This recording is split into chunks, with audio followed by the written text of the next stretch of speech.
Alrighty, well, welcome back to another session of our plant identification series. In this one we are going to be covering leaf shape. Before we get into it, I'm just going to mention a few things. First of all, I'm not going to be covering the apex or the base shapes, only the leaf shape as a whole. So just keep that in mind, ignoring the apex and ignoring the base. Additionally, I'm not going to cover every single type of leaf shape that there is underneath the sun, because there are far too many to cover and you would leave this video feeling extremely overwhelmed. So I'm only going to cover kind of the most basic and most common shapes and kind of give you the resources that you need to find the rest when you need them. First of all, we're going to look at Coprosma macrocarpa here, and when we're considering leaf shape, it's always about kind of widths and lengths and also shape as well. But for this first one, we can see that the width is widest in the center of the lamina here. And what we call that is elliptic. Widest in the middle. If the widest point is nearer the base of the leaf, like this Geniostoma ligostrifolium here, we call that ovate. You can see that it's widest kind of down here rather than in the middle. And ovate essentially means egg-shaped.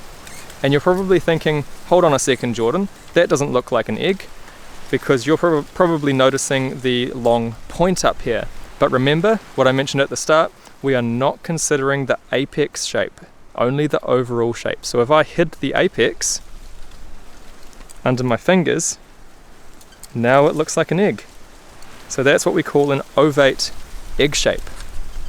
Now, what if that leaf shape is, what if the leaf is egg shaped, but it's upside down? Well, that's what we've got here with this Pittosporum crassifolium. You can see it's still egg shaped, but it's an upside down egg shape, where the widest point is nearer the apex, rather than the widest point being nearer the base, as it is with the Geniostoma ligostrifolium. Well, if we have a leaf shape name, the upside down version of it, we give it the prefix of ob. So what we call this is obovate, which means upside down ovate. This can be applied to many different leaf shapes. Of course, we can't really apply it to elliptic because it's widest in the center, so upside down elliptic is still just elliptic. But for those ones that are not symmetrical, you can get this upside down version.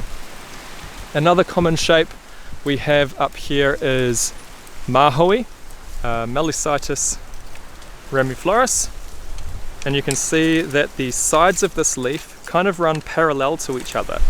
So they're kind of running straight-sided. Got a straight-sided leaf, and this is what we call oblong. And that essentially just means rectangular. And again, remember, we're ignoring the apex and ignoring the base. If we cut those off, we do indeed have a bit of a rectangle here. That is oblong. Another shape that we have, I've got a plant just up here. Similar to our oblong shaped leaf is Podocarpus totara. You can see that we have kind of long parallel sides that are straight and on the same, are kind of running parallel to each other is what I'm saying. But the leaf is a lot narrower, so it's not really rectangular anymore, and this is what we're going to call a linear shaped leaf.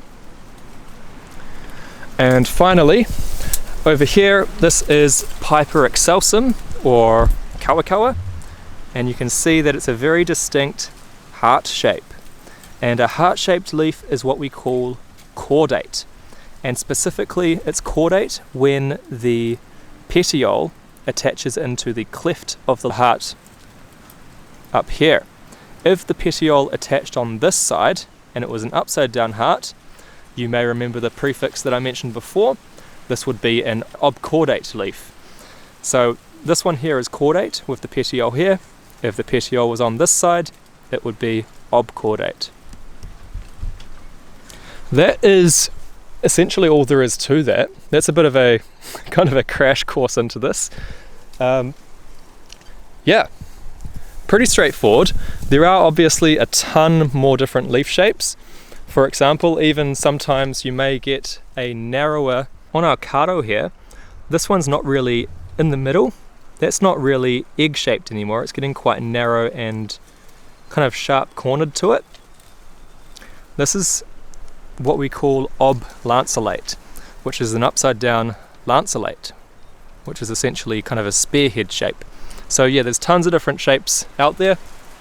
The main thing is, if you ever are unsure what leaf shape it is, I would just suggest that you Google leaf shape into Google Images, and it will usually give you a whole bunch of different diagrams of the different leaf shapes, and then you can choose from that list that it gives you what leaf shape best fits the plant that you're trying to identify.